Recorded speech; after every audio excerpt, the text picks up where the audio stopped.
Hey there, plant lovers. Welcome back to Terramata Gardens. Today we're diving into a truly unique and underappreciated garden gem, the Fringed Rue Barry.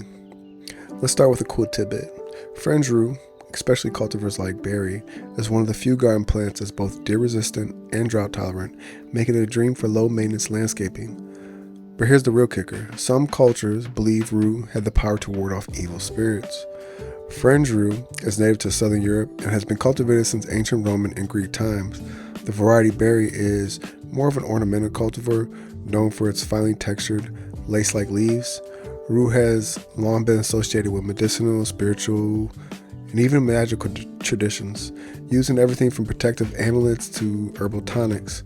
While its use has faded in modern medicine, its presence and folklore lives on. Barry fringe stands out with blue-green, finely cut foliage that almost looks feathery.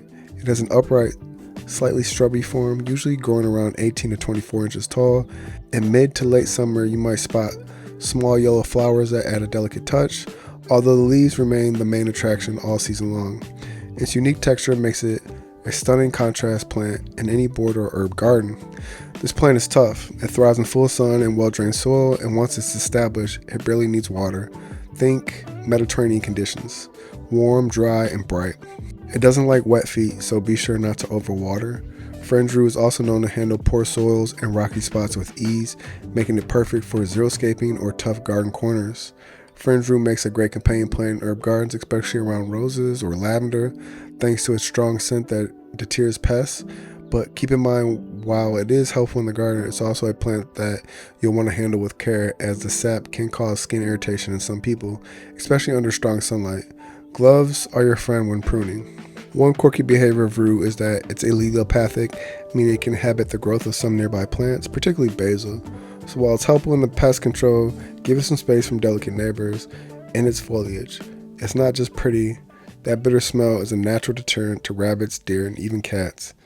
Historically, Rue was used in herbal medicines as a digestive aid and anti-inflammatory, though it's rarely used in modern remedies today due to its potency. It's still a symbolic herb in traditional medicine and folk culture, once believed to sharpen vision and enhance second sight. Today, it's mostly appreciated as a decorative plant with historical charm and strong garden utility. So if you're after a plant that adds texture, resists pests, thrives on neglect, and comes with centuries of fascinating folklore, Fringed Rue Barry might just earn a spot in your garden. It's beautiful, bold, and definitely not your average herb. Thanks for joining me today.